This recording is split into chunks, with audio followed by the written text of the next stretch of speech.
বিধানসভায় শপথ গ্রহণের দিনে নজর কাড়ল এক ভিন্ন রাজনৈতিক দৃশ্য। আমজনতা উন্নয়ন পার্টির চেয়ারম্যান হুমায়ুন কবির, যিনি এবারের নির্বাচনে দুটো কেন্দ্র নওদা এবং রেজিনগর থেকে জয়ী হয়েছেন, বুধবার নওদা কেন্দ্রের বিধায়ক হিসেবে শপথ নিলেন। শপথ গ্রহণের আগে থেকেই তার উপস্থিতি ঘিরেছিল চর্চা। তবে সবচেয়ে বেশি আলোচনায় আসে তার হাতে থাকা মিষ্টির বাক্স এবং মুখ্যমন্ত্রী শুভেন্দু অধিকারীর উদ্দেশ্যে আনা বিশেষ উপহার। মুর্শিদাবাদ থেকে সংগ্রহ করা বিখ্যাত মনোহরা সহ একাধিক ধরনের মিষ্টি নিয়ে এদিন বিধানসভায় আসেন হুমায়ুন কবির। তিনি জানান, এই মিষ্টি তিনি মুখ্যমন্ত্রী শুভেন্দু অধিকারীর জন্যই নিয়ে এসেছেন, মূলত শুভেচ্ছা জানাতে এবং সৌজন্য বিনিময়ের অংশ হিসেবে। তিনি 5 প্যাকেট মিষ্টি শুভেন্দুর হাতে তুলে দেন। রাজনৈতিক মহলের মতে শপথ গ্রহণের দিনে এমন উপহারের উপস্থিতি বিধানসভা চত্বরে এক ভিন্ন বার্তা বহন করেছে। একই সঙ্গে এটা শাসক এবং বিরোধী শিবিরের মধ্যে সম্পর্কের নতুন ইঙ্গিত বলেও মনে করা হচ্ছে। কি বলেছেন হুমায়ুন কবির, আসুন শোনাই।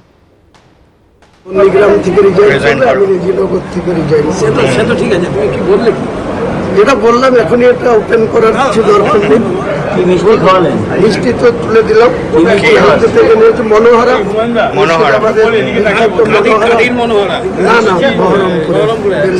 না আপনি তো গেলেন দেখা হলো কি কারণে সাক্ষাৎ দিলাম তো পুরো 5 প্যাকেট মুখ্যমন্ত্রীর হাতে তুলে দিয়েছি। উনি সবাই মিলে ওনার টিমের লোকদের নিয়ে মনোহরা, বিখ্যাত মনোহরা এবং ছানা বড়া আলোচনা হয়েছে। বিধানসভা ভবনে প্রবেশের ঠিক আগে সাংবাদিকদের মুখোমুখি হন তিনি। সেখানে তাকে দেখা যায় গলায় দুটো পরিচয়পত্র ঝুলিয়ে। সাংবাদিকদের প্রশ্নের উত্তরে তিনি জানান, বুধবার তিনি নওদা কেন্দ্রের বিধায়ক হিসেবে শপথ নিয়েছেন। তার এই উপস্থিতিকে ঘিরে মুহূর্তেই তৈরি হয় রাজনৈতিক কৌতূহল। সংবাদ মাধ্যমের সামনে তার আত্মবিশ্বাসী উপস্থিতি এবং ভিন্ন ধর্মী প্রস্তুতি এদিনের ঘটনাকে আরো আলোচনায় নিয়ে আসে। এদিন আরো একটা গুরুত্বপূর্ণ ঘোষণা করেছেন হুমায়ুন কবির। তিনি জানান, আগামী কয়েকদিনের মধ্যে রেজিনগর বিধানসভা আসনটা তিনি ছেড়ে দেবেন, যাতে সেখানে দ্রুত উপনির্বাচন অনুষ্ঠিত হতে পারে। তার এই মন্তব্যকে কেন্দ্র করে ইতিমধ্যেই রাজনৈতিক মহলে শুরু হয়েছে জল্পনা। একাধিক কেন্দ্র থেকে জয়ী হওয়া সত্ত্বেও একটা আসন ছাড়ার সিদ্ধান্তকে অনেকেই কৌশলগত পদক্ষেপ হিসেবে দেখছেন। রাজনৈতিক বিশ্লেষকদের মতে একদিকে শপথ গ্রহণ, অন্যদিকে প্রতীকীভাবে মিষ্টি উপহার, সব মিলিয়ে এদিনের ঘটনা শুধু সৌজন্য নয়, বরং বাংলার নতুন রাজনৈতিক সমীকরণের ইঙ্গিত বহন করছে। বিধানসভা চত্বরে তার উপস্থিতি এবং মুখ্যমন্ত্রীর উদ্দেশ্যে আনা এই মিষ্টির বার্তা ভবিষ্যতের রাজনৈতিক সম্পর্ক নিয়ে নতুন প্রশ্ন তুলছে। একই সঙ্গে এই ঘটনা বিধানসভার ভেতরের চলমান রাজনৈতিক আবহকে আরো তাৎপর্যপূর্ণ করে তুলেছে। 13ই মে বিধানসভার বিধায়ক হিসেবে শপথ নেন আমজনতা উন্নয়ন পার্টির বিধায়ক হুমায়ুন কবির। নওদার রেজিনগর দুটো বিধানসভা কেন্দ্রে জয়ী হয়েছেন তিনি। বুধবার নওদার বিধায়ক হিসেবে শপথ নিলেন। তারপর বেরিয়ে আসার সময় আজ তাক বাংলার মুখোমুখি হয়ে এক্সক্লুসিভ সাক্ষাৎকারে বলেন তিনি কি বলছেন। তিনি বলছেন, এই জয়ের সঙ্গে বাবরি মসজিদের কোনো সম্পর্ক নেই। বাবরি মসজিদ একটা ধর্মীয় ব্যাপার, মসজিদ নামাজ পড়ার জায়গা। বাবরির সঙ্গে মুসলমানদের একটা আবেগ আছে, তাই তারা অর্থ সাহায্য করেছে। আমার নামে অনেক মিথ্যাচার করা হয়েছে, আমি নাকি বাবরি মসজিদের টাকা নিয়ে নয়-ছয় করেছি, ইলেকশন করেছি, কিন্তু আমি বাবরি মসজিদের একটা টাকাতেও হাত দিইনি। যেখানে যা টাকা পেয়েছি তা দিয়ে জায়গা কিনেছি। 3 বছরের টার্গেট ছিল, কিন্তু 2 বছরের মধ্যে কাজ শেষ করব। অভিষেক ব্যানার্জি, অধীর চৌধুরীরা একযোগে বাবরি মসজিদে যাতে কেউ টাকা না দেয় তার জন্য বারবার বলেছে, কিন্তু মানুষ তাতে কর্ণপাত করেননি। কি বলেছেন হুমায়ুন কবির, এজেইউপি বিধায়ক, শুনবো। আগামী দিনে আপনাকে আরো দেখাবো, এটা বাবরি মসজিদের সঙ্গে কোনো সম্পর্ক নেই। বাবরি মসজিদ একটা আলাদা প্রাসঙ্গিক, আমার ধর্মীয় ব্যাপার। মসজিদ হচ্ছে নামাজ পড়ার জন্য, নামাজ আদায় করার জন্য। সেই মসজিদ, বাবরি নামটার সঙ্গে মুসলমানদের একটা আবেগ আছে, তাই তারা বাবরি নামে মসজিদ করব বলেছি, তাই তারা অনেক অর্থ সাহায্য করেছে। আমি তাদের কোনো মতেই অমর্যাদা করতে পারি না। আমার নামে অনেক মিথ্যাচার করা হয়েছে, আমি নাকি বাবরি মসজিদের টাকা নিয়ে নয়-ছয় করেছি, ইলেকশন করেছি। আমি একটা টাকাতেও হাত দিইনি বাবরি মসজিদে। সেখানে যা টাকা পেয়েছি, ল্যান্ড পারচেজ করেছি, অনেক কোটি টাকার ল্যান্ড পারচেজ করেছি। কাজ শুরু হয়েছে, কাজ চলছে।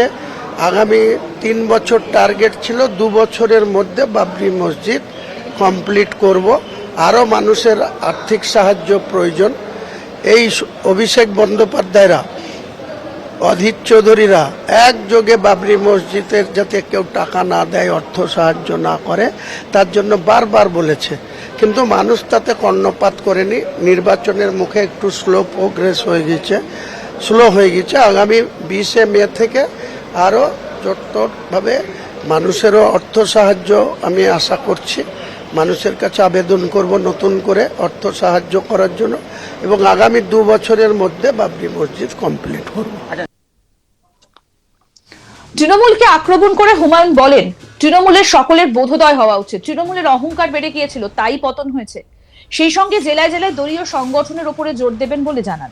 একই সঙ্গে লোকসভা ভোটের লড়াইয়েরও দাঁত দিয়েছেন। আর কি বললেন হুমায়ুন কবির, আসুন সেটাও শোনাই।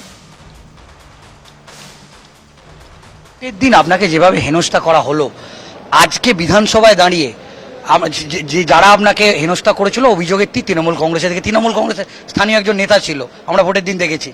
আজকে এই বিধানসভায় দাঁড়িয়ে তৃণমূল কংগ্রেস, বিশেষ করে মমতা ব্যানার্জি, অভিষেক ব্যানার্জির উদ্দেশ্যে কিছু বলবেন? কি বলবো, বোধোদয় হওয়া উচিত। কারণ আল্লাহ বা ঈশ্বর, যিনি সৃষ্টিকর্তা আছেন, কোনো অহংকারীকে পছন্দ করেন না। এনাদের অহংকার হয়েছিল, ঔদ্ধত্য হয়েছিল, তার বিচার মহান উপরওয়ালা তাদেরকে দিয়েছে। তাই তাদের বাকি জীবনটা শিক্ষা নেওয়া উচিত এখান থেকে, যে মানুষ সৃষ্টিকর্তার দ্বারা সৃষ্টি, সেই সৃষ্টিকর্তার প্রতি সবাইকে আমাদের শ্রদ্ধা রাখতে হবে, আস্থা রাখতে হবে। আর কোনো মানুষ যেন মানুষকে হেনস্থা না করে, ক্ষমতার অপব্যবহার না করে, শক্তির অবক্ষয় না করার চেষ্টা করে, এটাই বলবো। করলে তার পরিণতি পাপ, বাপকেও ছাড়ে না। তাই হয়েছে। আপনার রাজনৈতিক দলের কাজকর্ম এবার কিভাবে চলবে? আমার রাজনৈতিক দলের আগামী টার্গেট, আমার পুরো ঢেলে সাজাবো, গোটা রাজ্যের সংগঠনের ঢেলে সাজাবো, জেলা ওয়াইজ সংগঠন করব, ব্লক ওয়াইজ করব, বুথ স্তরের কমিটি করব।